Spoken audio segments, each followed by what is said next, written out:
Quand vous entendez Al Capone, vous pensez mitraillette, cadavre, bain de sang. Il a fait la une du Time Magazine qu'il avait élu homme de l'année. C'était une star dans son domaine, l'équivalent d'un Babe Ruth en baseball. Certains jeunes sont incapables de citer les noms des 3 derniers présidents des États-Unis, mais ils connaissent Al Capone. Il incarne la figure du gangster américain.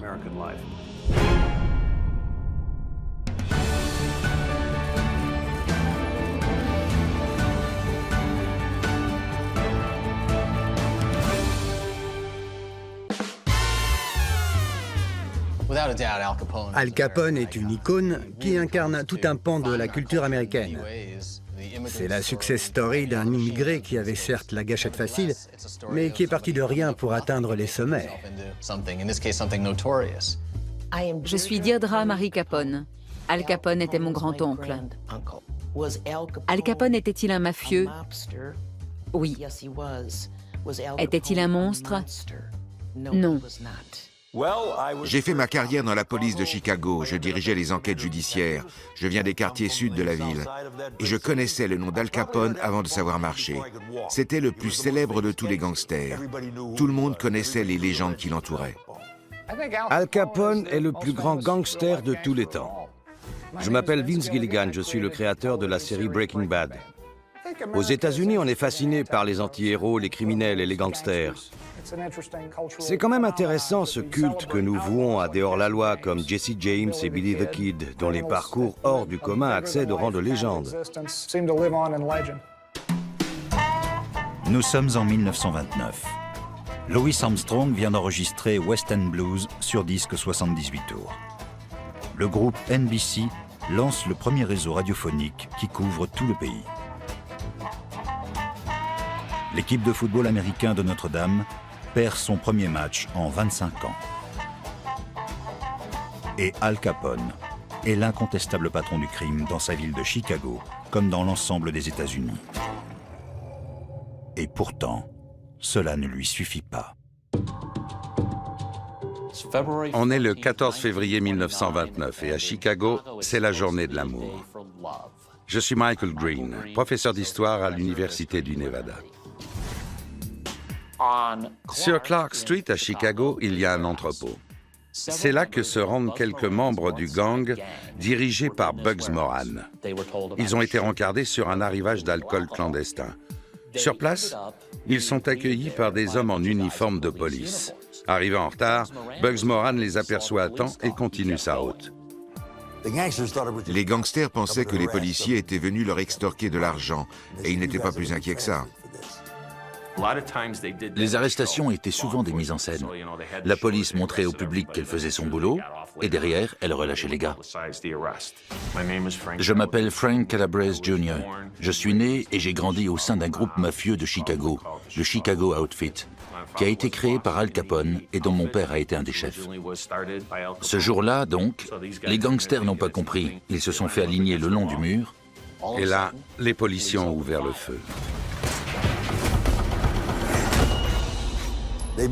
Ils ont descendu les 7 hommes. Et ils sont repartis dans leur voiture. Qui était derrière ce massacre? Comme toujours avec la mafia, c'est difficile de le savoir.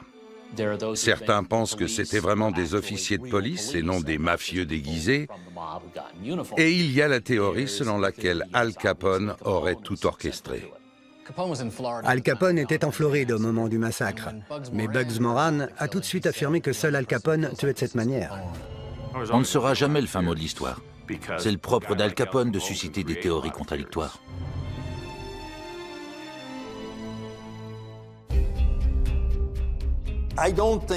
Ça ne peut être que l'œuvre d'Al Capone. Il a fait en sorte d'être en Floride au moment du massacre, en plein rendez-vous avec un procureur. Il n'y a pas de meilleur alibi. Ce qui me frappe le plus, c'est l'ostentation avec laquelle Al Capone s'exhibait à Miami. Pour moi qui connais le milieu, toute cette affaire est signée. Rien que ce petit sourire sur son visage qui disait « Non, c'était pas moi ». Et certains y croyaient.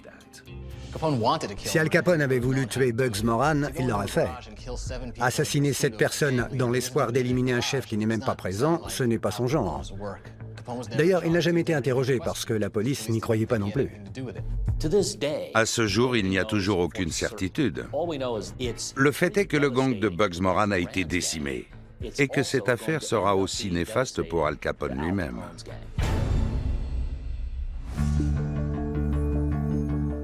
Le massacre de la Saint-Valentin marque un tournant dans l'histoire d'Al Capone.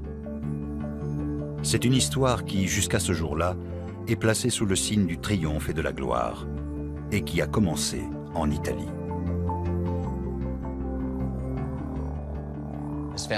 Ses parents étaient fabricants de pâtes dans une petite ville.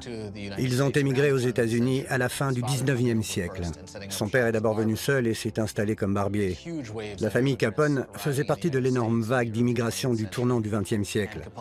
Comme beaucoup d'autres, elle s'est établie dans les quartiers les plus pauvres, là où les loyers étaient abordables. Gabriele Capone, sa femme Teresina et leurs 2 fils emménagent dans un immeuble misérable de Brooklyn, près du chantier naval. C'est là qu'Alphonse Gabriel Capone voit le jour le 17 janvier 1899. Il est issu d'une fratrie de 9 enfants et a été obligé très jeune de se débrouiller dans la rue pour aider financièrement sa famille. Brooklyn venait d'être intégré à la ville de New York. Je m'appelle Tim Weiner. J'ai remporté le prix Pulitzer dans la catégorie journalisme. Pendant de nombreuses années, j'étais reporter au New York Times. Je couvrais les guerres, les conflits et autres réjouissances. Al Capone est une icône américaine. Il symbolise aujourd'hui encore, 80 ans plus tard, le pouvoir des criminels capables de corrompre les hommes politiques et les forces de l'ordre. Brooklyn était une ville d'immigrants, où se côtoyaient des gens immensément riches et des gens extrêmement pauvres. À peu près tous les moyens étaient bons pour y gagner sa vie. Et le crime organisé était évidemment présent, notamment à travers la prostitution et les jeux d'argent.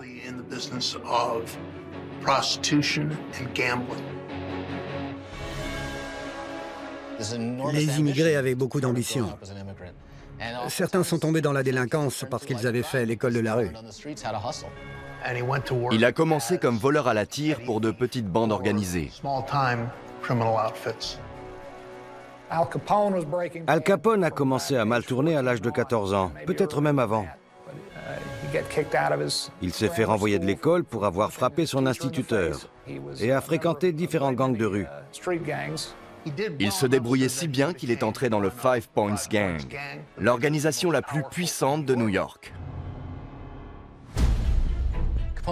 Al Capone travaillait comme plongeur au Harvard Inn à Coney Island. C'était un bar dirigé par Frankie Yale, un gangster et trafiquant. Il contrôlait le marché des blocs de glace.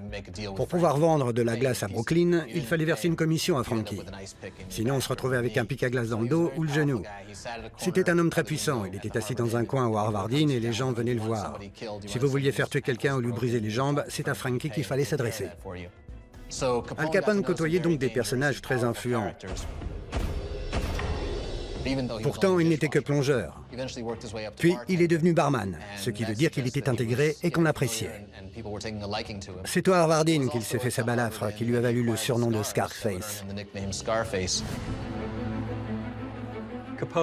C'était à une soirée. Il faisait le service au bar.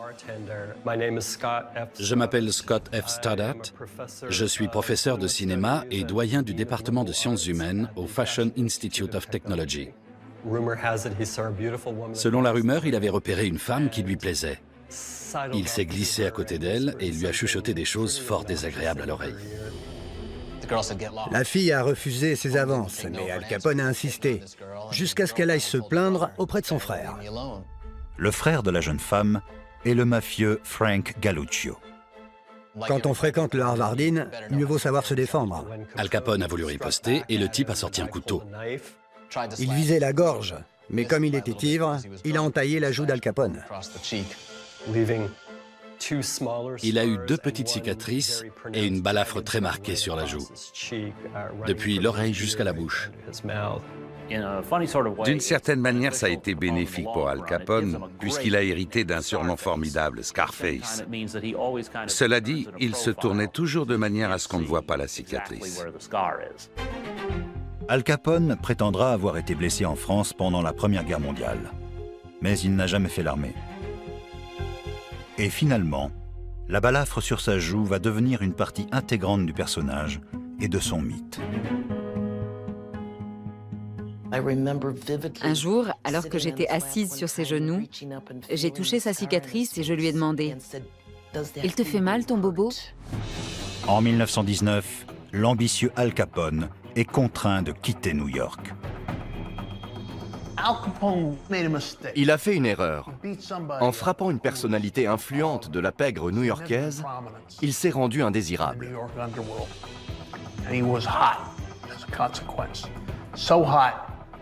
Frankie Yale l'a envoyé à Chicago chez un certain Johnny Torrio, qui était à la tête de l'un des plus gros gangs de Chicago.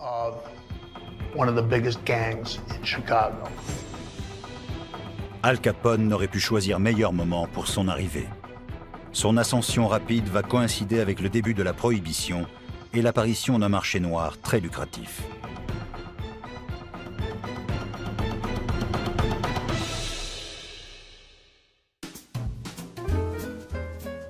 Sans la prohibition, Al Capone serait resté un illustre inconnu, un petit délinquant parmi d'autres. Il lui doit toute sa carrière.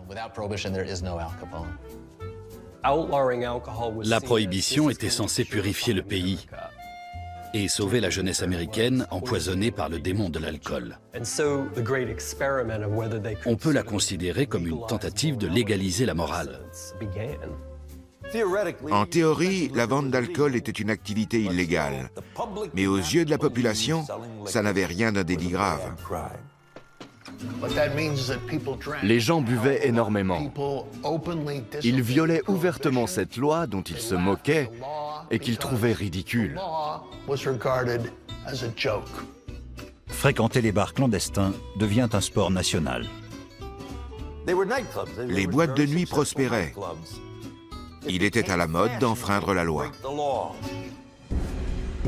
Quand Al Capone est arrivé à Chicago, il n'avait que 22 ans. Mais ce n'est pas comparable à notre époque. Il connaissait la rue, il avait été videur, il avait eu certaines fréquentations à New York. Dans ces années-là, on grandissait plus vite, surtout dans les quartiers d'immigrants très pauvres, minés par la délinquance et où il fallait s'imposer. Il n'avait que 22 ans, mais il avait déjà beaucoup vécu. Il avait commencé comme petit délinquant, travaillant dans des bars comme videur. Il n'était rien. En arrivant à Chicago, il a été embauché au Four Deuces, sur l'avenue Sauce-Wabash. C'était un bar clandestin typique, connu de tous. Il y avait des filles à l'étage et de la bière en bas.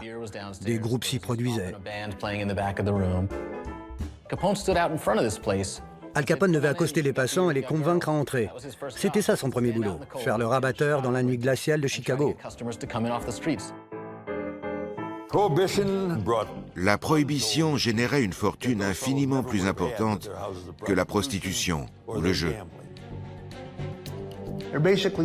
Chicago compte grosso modo deux gangs rivaux. Johnny Torrio est le leader de l'un d'eux. Al Capone l'impressionne tellement qu'il en fait son bras droit dans l'année. Lorsque Johnny Torrio échappe de peu à une tentative de meurtre, il décide de s'exiler en Italie et cède sa place à son second.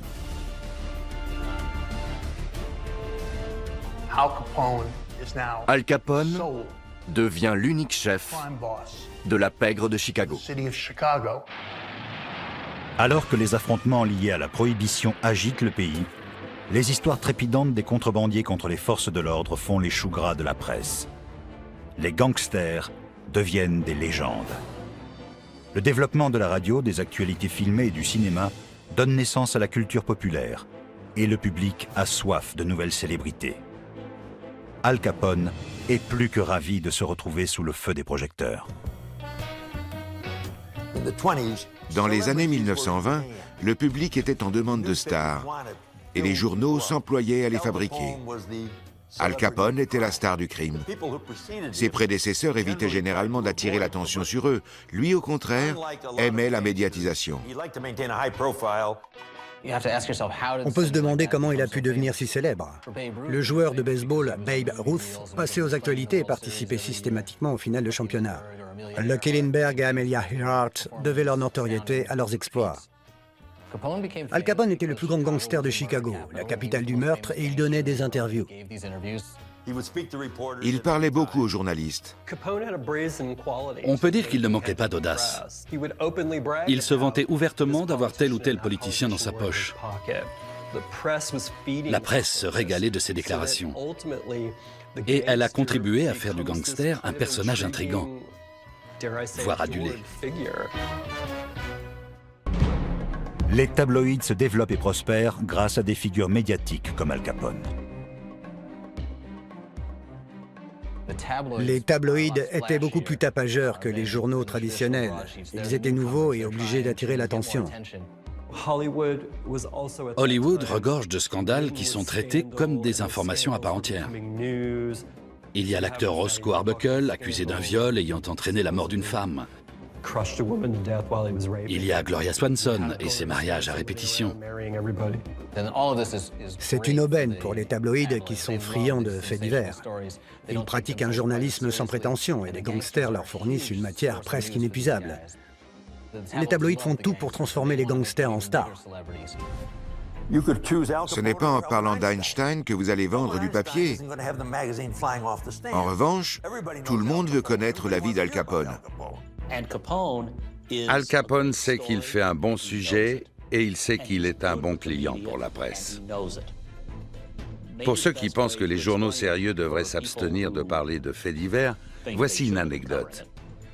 À l'époque, le New York Times était considéré comme le journal le plus barbant du monde. Quand on a demandé à l'éditeur pourquoi il couvrait les procès pour meurtre, il a répondu « Quand les tabloïds en parlent, c'est du voyeurisme. Quand nous en parlons, c'est de la sociologie. » Eh bien, Al Capone était un sujet de rêve à la fois pour les voyeurs et les sociologues.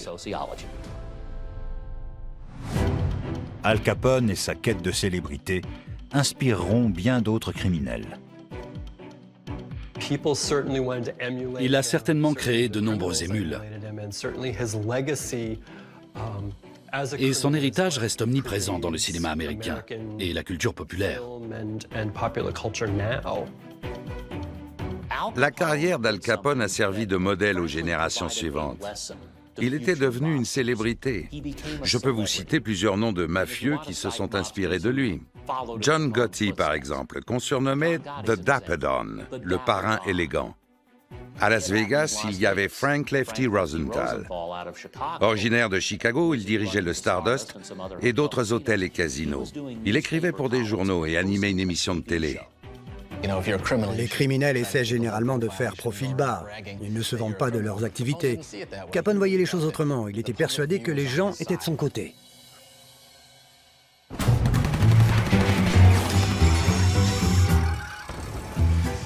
La popularité des parrains de la mafia, comme Al Capone, conduit à l'apparition et au développement de nouveaux codes cinématographiques. Le film de gangster devient un genre à part entière à Hollywood au début des années 1930, avec des films comme L'ennemi public, Le Petit César ou Scarface en 1932.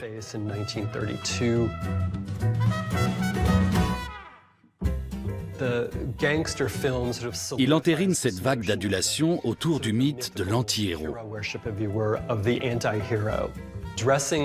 Les tenues des personnages sont inspirées de celles d'Al Capone. Des costumes à double boutonnière, le borsalino, les chaussures lustrées, les bijoux clinquants. Hollywood mettait le gangster en valeur, ce qui jouait en notre faveur. Les gens se disaient que finalement, les gangsters n'étaient pas si mauvais, qu'ils étaient là pour les défendre. Tout le cinéma de gangster est construit autour du mythe de l'anti-héros. Cet homme qui essaie sincèrement de faire le bien mais qui n'y parvient pas et finit par se consacrer à une vie de criminel.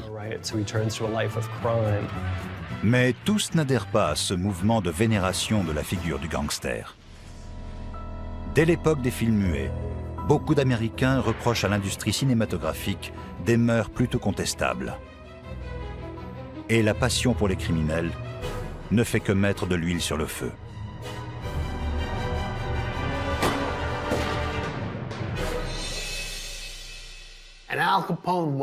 Al Capone est l'archétype du gangster. Dans les premiers films parlant de 1930, 1931 et 1932, le gangster est souvent le héros. En 1933, l'administration Roosevelt part en guerre contre la criminalité. Un code de censure, le code Hayes, est introduit à Hollywood.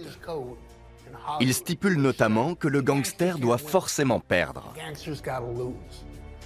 Il ne peut plus être le héros, ni même l'anti-héros. Ce rôle est désormais réservé aux forces de l'ordre. Le gangster ne peut plus triompher de quelque manière que ce soit. Il doit mourir. Le code Hayes restera en vigueur jusqu'à la fin des années 1960. Ensuite, le cinéma se remettra à élever le gangster au rang d'anti-héros. Qui n'a jamais vibré d'excitation devant une histoire de gangster, qu'elle soit fictive ou réelle?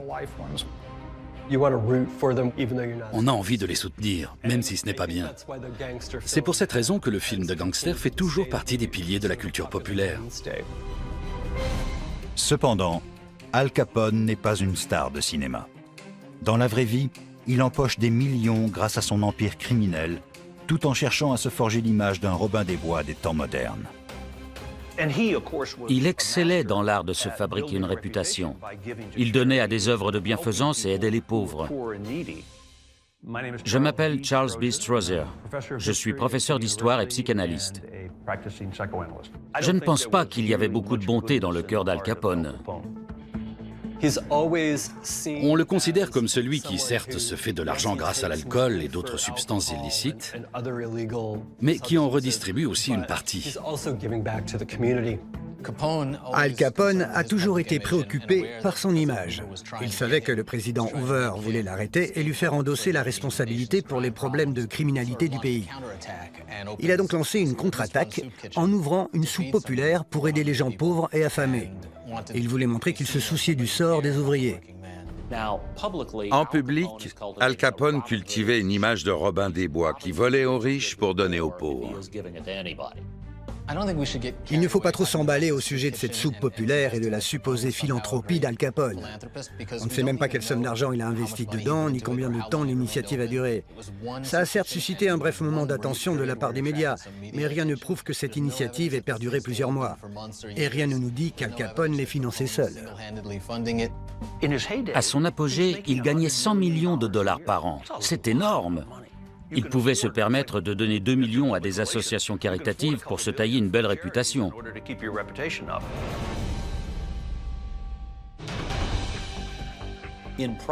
En réalité, Al Capone était un intrigant. On n'accède pas à une telle position sans un certain talent, une certaine finesse. Je pense qu'il savait adapter son comportement à l'environnement et aux personnes qu'il avait en face. Au milieu des années 1920, Al Capone est au sommet de sa gloire. Il est à la tête de la pègre de Chicago et devient une légende vivante. Il devient une icône. Il incarne la figure du gangster américain. La prohibition ne freine pas la folie des années 20. Avec les années 1920, l'Amérique entre dans une nouvelle ère. Tout est en train de changer. On célèbre la fin de la guerre, l'économie est à nouveau florissante, les femmes accèdent à un peu plus de liberté. On fume, on boit, on découvre la musique noire dans les clubs, blanc et noir se mélangent, le pays reprend vie. C'est l'époque où ont été mis en vente les tout premiers disques de jazz. La prohibition est une période faste pour les arts. C'est l'un des héritages les plus importants de la prohibition. Je m'appelle Cassandra Wilson, je suis musicienne. C'est mon père qui m'a parlé pour la première fois d'Al Capone. Il est né à Chicago en 1918 et a grandi pendant la prohibition. La prohibition était censée tempérer cet enthousiasme débridé et rendre la population plus sobre. Mais l'effet inverse s'est produit. Les gens sont devenus téméraires. Tout le monde voulait sortir et enfreindre cette loi. Tout le monde voulait continuer à boire. C'était devenu plus sexy que jamais. Les citoyens assoiffés de tout le Midwest affluent dans les bars clandestins d'Al Capone à Chicago, où ils trouvent de l'alcool, des femmes et de la musique. Sans Al Capone, je ne pense pas que le jazz se serait autant développé à Chicago. Le jour où des musiciens comme Louis Armstrong sont allés à Chicago pour jouer dans les bars clandestins a été un moment clé dans l'histoire du jazz. Ils y ont trouvé un protecteur et un mécène, Al Capone. Si la musique ne dispose pas d'un environnement favorable pour se déployer, elle s'éteint. Avec ses bars, Al Capone offre aux musiciens afro-américains une opportunité qui n'existe nulle part ailleurs. L'univers des bars clandestins a permis au jazz d'éclore et de s'épanouir. Dans la bonne société, il n'existait pas de lieu pour en écouter. Donc ceux qui voulaient entendre cette musique devaient se rendre dans ce genre d'établissement. Les bars clandestins de Chicago vont servir de tremplin à des chanteuses de légende comme Helen Ward, Anita O'Day ou Billie Holiday. Il y avait tellement d'établissements et tellement d'argent en circulation que des hommes comme Al Capone pouvaient se permettre d'embaucher des musiciens de premier ordre. Ils se fichaient de voir blanc et noir se mélanger. La musique a beaucoup profité de tous ces clubs tenus par la pègre. Al Capone n'est pas seulement un mécène du jazz, il en est aussi le gardien. Un soir, Louis Armstrong jouait dans l'un de ses bars. Il a quitté la scène un moment et quelqu'un lui a volé sa trompette. C'est le pire qui puisse arriver à un musicien. L'instrument est son bien le plus précieux. L'affaire est arrivée aux oreilles d'Al Capone et le lendemain, l'instrument était de retour.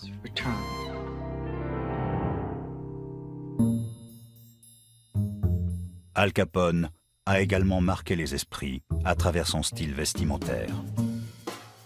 70 ans après sa mort, il est toujours considéré comme le gangster le plus élégant de tous les temps. Al Capone dépensait sans compter. Il était toujours impeccable et achetait les vêtements les plus chers. Il se faisait faire des costumes sur mesure dans des couleurs improbables parce qu'il voulait qu'on le remarque. Il s'habillait de manière très calculée, très réfléchie. Vu sa taille, il avait une préférence pour les costumes à double boutonnière, qui allongeaient et affinaient sa silhouette. Il voulait s'habiller comme un banquier avec quelque chose en plus. Il n'essayait pas simplement de camoufler le fait qu'il était un criminel. Il faisait un véritable effort pour être perçu comme un homme d'affaires légitime. Le style extravagant d'Al Capone a largement imprégné la culture populaire.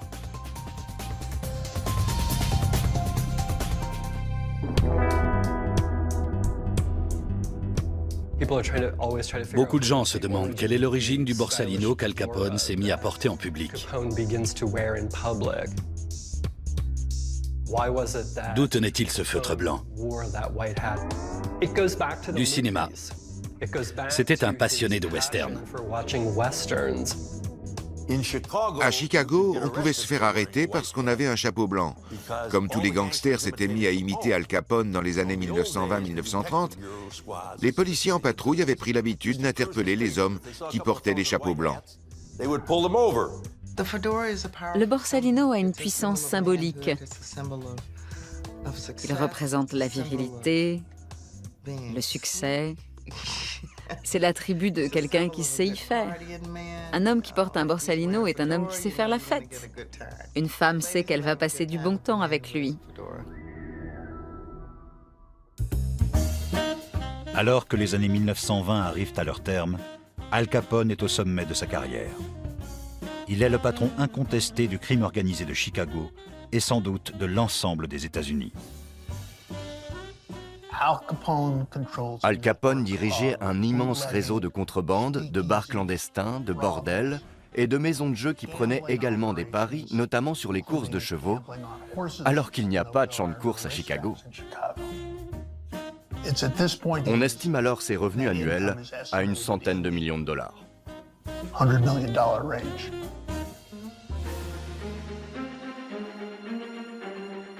C'est l'histoire d'un self-made man qui a trouvé et exploité le bon filon. Il est devenu l'un des hommes les plus riches de Chicago et l'un des plus célèbres au monde. Al Capone est la star du crime aux États-Unis. Mais il fait fi de toute prudence et défie ouvertement la loi à la moindre occasion. Il devient négligent et son ego incontrôlable. Plus son empire grandissait, plus il prenait de l'assurance, et moins il avait peur des pouvoirs publics. À supposer qu'il n'en ait jamais eu peur. Mais les temps changent, et les années 1920 touchent à leur fin. Le monde d'Al Capone est lui aussi sur le point de basculer. Nous sommes le 14 février 1929. C'est la Saint-Valentin. Il est 10h30. Al Capone est en voyage à Miami. À Chicago, 7 mafieux finissent à la morgue.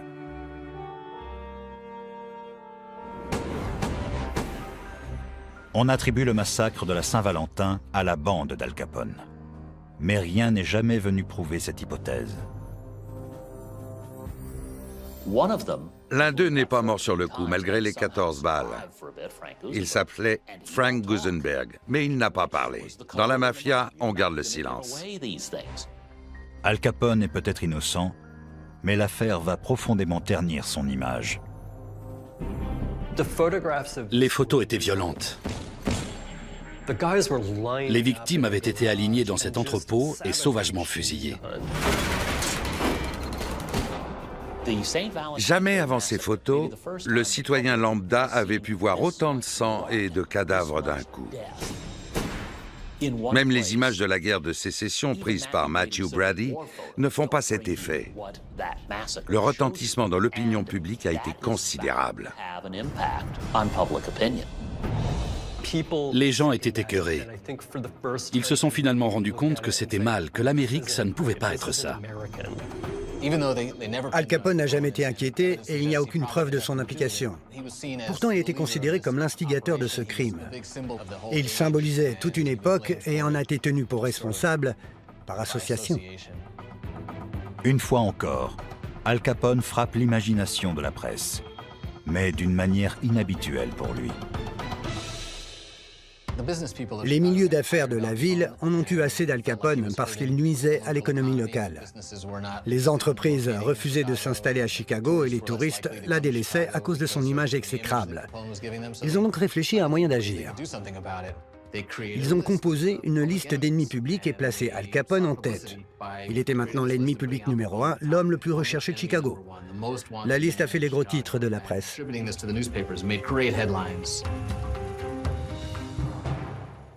La liste avait été conçue comme un simple coup de pub, mais ça a marqué l'opinion.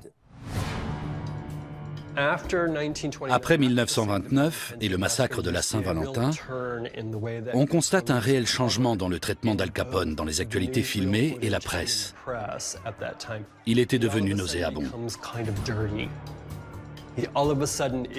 Du jour au lendemain, le bon samaritain était devenu le cerveau maléfique du crime organisé. Cet homme avait exploité le rêve américain et on se souvenait vaguement l'avoir apprécié. Mais on comprenait surtout qu'il avait exploité le peuple. Être ennemi public numéro 1, c'est avoir un pied en prison. Al Capone décide de quitter Chicago sur le champ. Les mafieux de la côte Est lui conseillent d'attendre que les choses se tassent. Al Capone se rend donc à Philadelphie. Il est armé.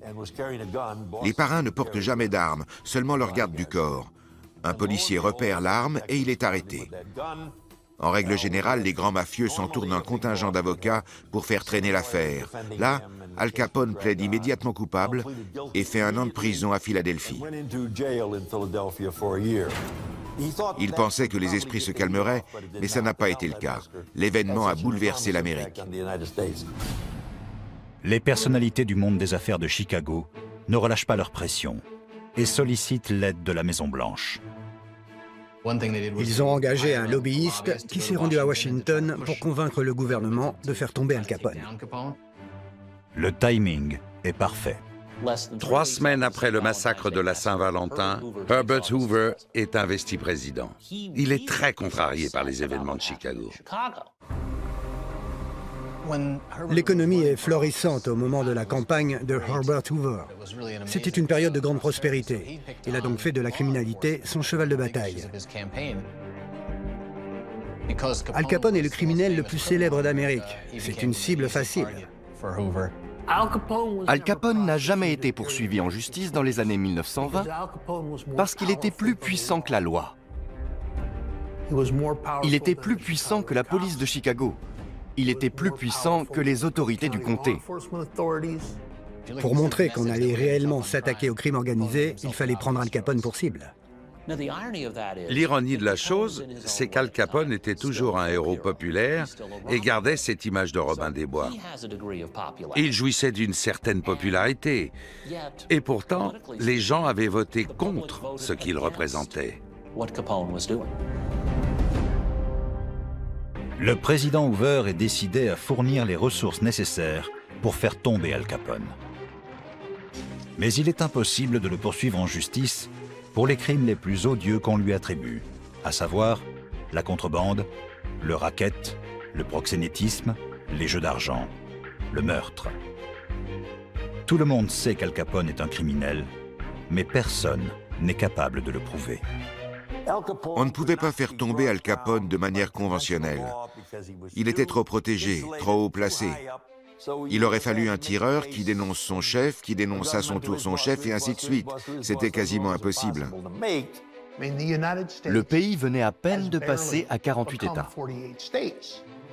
Très peu de lois votées par le Congrès pouvaient réellement être appliquées par le gouvernement fédéral. Le FBI ne pouvait pas arrêter Al Capone, parce que la prohibition était du ressort du département du Trésor.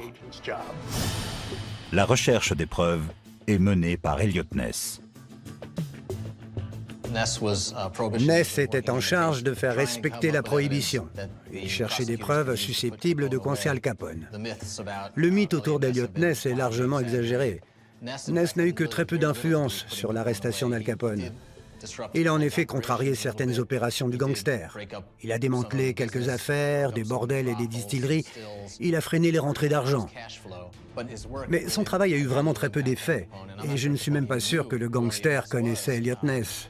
Les médias se sont emparés de cette histoire parce que c'était un intellectuel. Il était diplômé de l'université de Chicago, il était intelligent, il parlait bien. Il aimait raconter comment il avait monté cette équipe d'agents incorruptibles.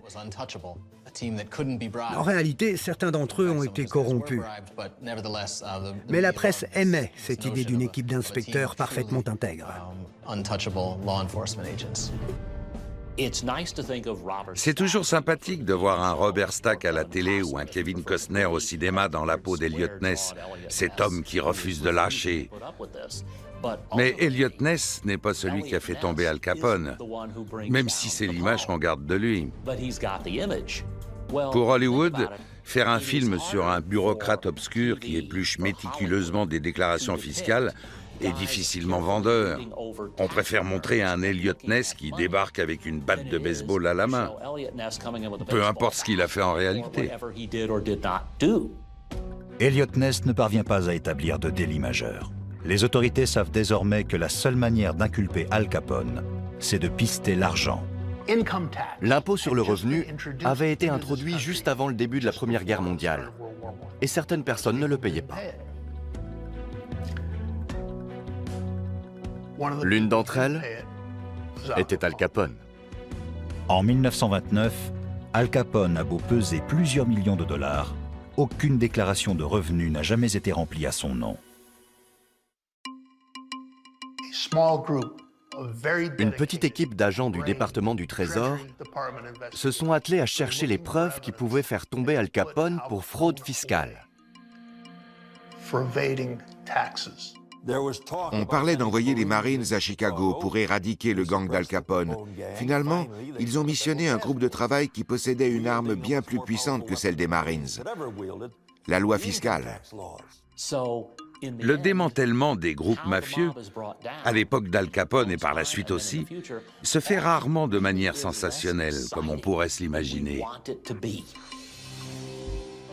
En 1931, après des années de fausses pistes et d'impasses, Frank Wilson, un comptable discret, trouve la faille. Il décèle l'erreur, la preuve qu'Al Capone possède des revenus. On n'a jamais su précisément comment Frank Wilson, de l'unité d'investigation du fisc, avait mis la main sur cette preuve. Il a trouvé un registre qui listait des revenus provenant de jeux d'argent et sur lequel apparaissait le nom d'Al Capone. C'était une preuve recevable qui ouvrait la voie à sa mise en examen.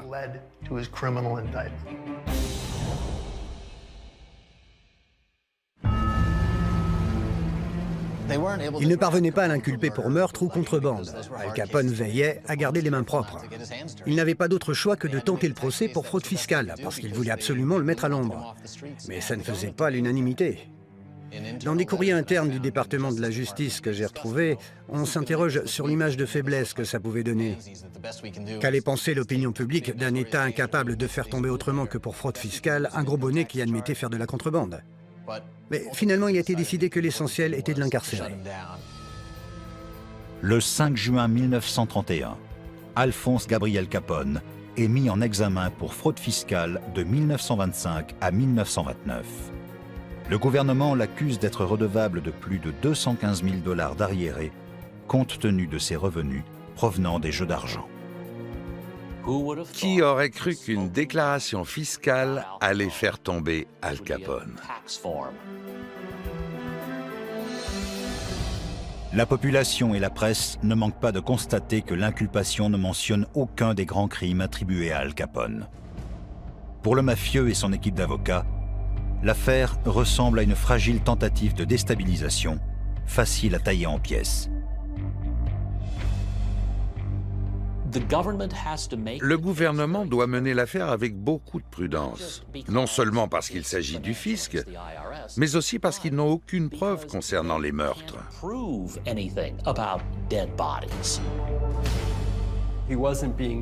On ne lui reprochait strictement rien d'autre que de diriger une affaire pas si légitime qu'il le prétendait. Le gouvernement savait que le motif fiscal était une arme de poids. La défense avait ses doutes. Elle s'attendait à une peine de 2 ans tout au plus. Al Capone pense qu'il peut se jouer du système, que s'il plaide coupable, il fera 1 an, peut-être 2. Bref, rien de bien méchant. Le juge fédéral, James Herbert Wilkerson, rejette le plaidé coupable. Logiquement, il ordonne un procès. Le procès d'Al Capone s'ouvre le matin du 5 octobre 1932 au tribunal fédéral à Chicago. Une fois les jurés sélectionnés, Al Capone a essayé de les soudoyer. Quand vous avez l'habitude de suborner des maires et des procureurs, vous êtes assez confiant dans l'achat d'un simple juré. Les fédéraux l'ont su. Ils avaient un espion dans le camp d'Al Capone. Le juge a changé de juré. Et un jury intègre s'est présenté.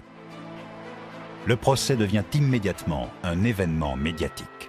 Ce procès opposait l'ensemble des États-Unis à un mafieux. Il faut savoir que dans les années 1920, les procès étaient vraiment exceptionnels. Il y avait eu l'affaire Scopes en 1924 qui, pour la première fois, avait attiré un réel intérêt de la part de la presse. Et puis, il s'agissait quand même d'Al Capone, qui comparaissait enfin devant la justice. On a fait croire que ce procès allait mettre un terme au crime organisé. Mais celui-ci est simplement devenu plus souterrain. Les médias accourent du monde entier et les rues autour du tribunal sont noires de monde. Le procès d'Al Capone sera le prototype des futurs grands procès de mafieux comme ceux de Lucky Luciano ou John Gotti.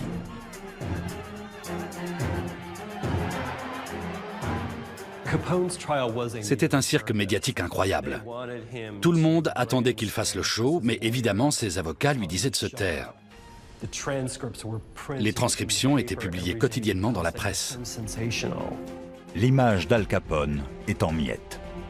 Aux yeux des ouvriers, il n'est plus l'un des leurs, à savoir un citoyen lambda qui se bat pour obtenir sa part de rêve américain.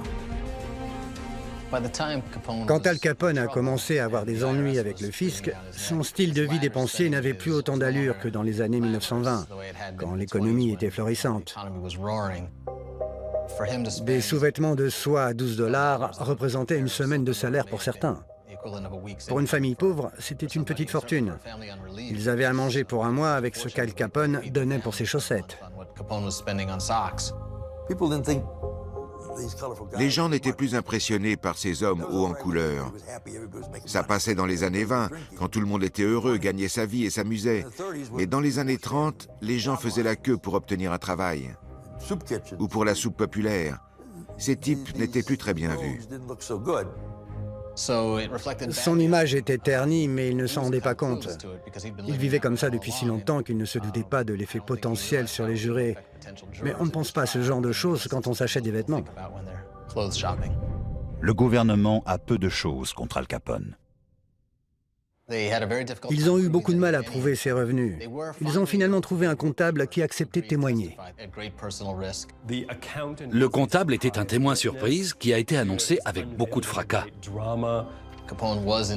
Al Capone touchait en effet énormément d'argent. Mais ce n'était que des rumeurs. Aucune preuve n'a jamais été trouvée. Aucun chèque n'a jamais été déposé. Il fallait donc s'appliquer à prouver qu'il dépensait de grosses sommes et convaincre les jurés qu'il fallait gagner beaucoup d'argent pour en dépenser autant. C'était ça leur argument. À 14h42, le 18 octobre 1932, les jurés quittent la salle d'audience et commencent leur délibération. 8 heures plus tard, ils jugent Al Capone coupable. Tellement de gens sont tombés parce que quelqu'un de leur entourage a fait quelque chose que eux ne savaient pas. Al Capone a certainement dû répéter des milliers de fois à son comptable « N'écris pas ça, sois prudent, ils peuvent venir te contrôler ». Il avait peut-être une tonne de documents, mais un seul bout de papier a suffi. 6 jours plus tard, le juge James Herbert Wilkerson prononce la sentence. Généralement, les peines pour fraude fiscale étaient de 18 mois, voire 2 ans. Al Capone a pris 11 ans. Il a commencé à purger sa peine dans le comté de Cook, c'est-à-dire à Chicago, où sa mère lui apportait à manger. Il a ensuite été transféré à la prison fédérale d'Atlanta, qui était l'une des plus strictes du pays. Et pourtant, son séjour à Atlanta ressemble plutôt à des vacances. Sa cellule avait tout d'une chambre d'hôtel 5 étoiles. Il avait une literie et tout ce qu'il voulait, au point où les détenus venaient chez lui pour écouter la radio.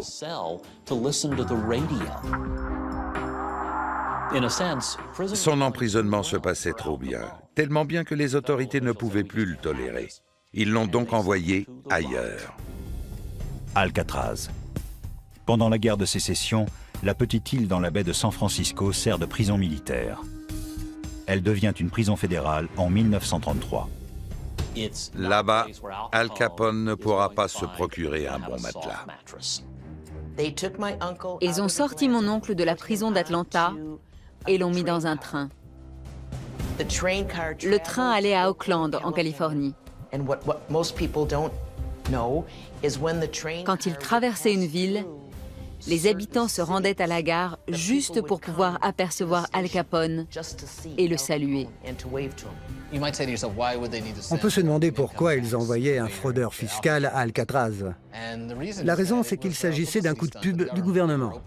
Ils inauguraient cette prison censée être la plus dure au monde.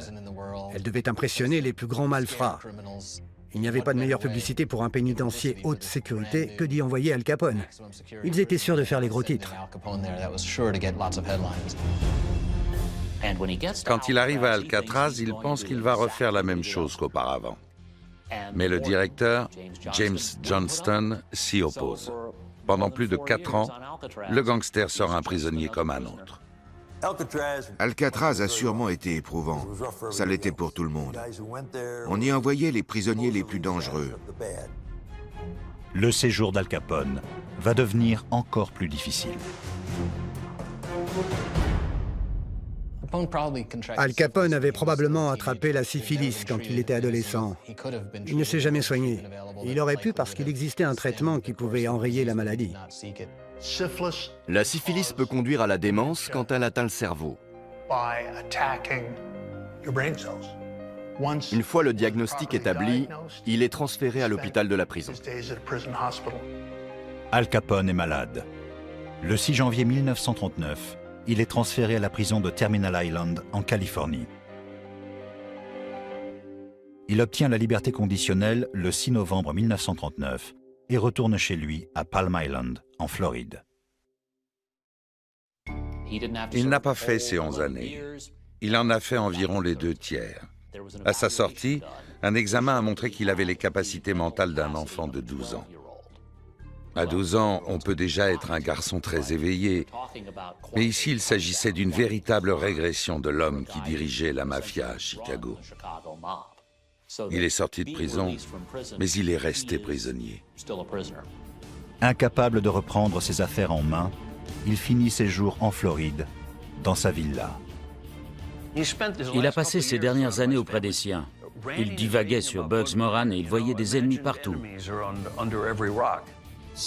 Certains des anciens venaient le voir par courtoisie, mais il n'avait plus de pouvoir dans le crime organisé et n'était au courant de rien. Le 25 janvier 1947, Al Capone meurt d'une crise cardiaque à Palm Island en Floride, à l'âge de 48 ans. Al Capone était une personnalité de son temps qui s'est éteinte avec son temps.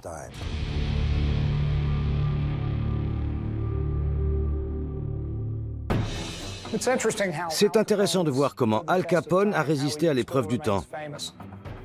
67 ans après sa mort, certains jeunes sont incapables de citer les noms des 3 derniers présidents des États-Unis, mais ils connaissent Al Capone. C'est étrange ce phénomène de vénération des grands criminels. On s'en souvient encore des années après leur disparition. Aux États-Unis, on a une fascination pour Al Capone. Des pizzerias et des sauces portent son nom. Ce pays s'est beaucoup façonné à son image.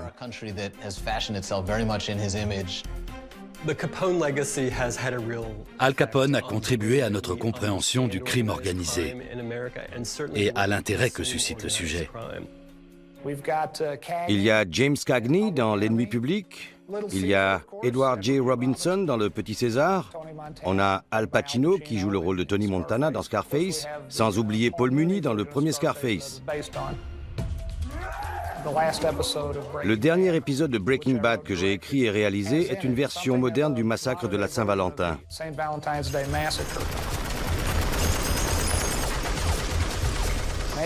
Peut-être que quelque part, je cherchais à reproduire ce bout d'histoire. On continuera à faire des films là-dessus.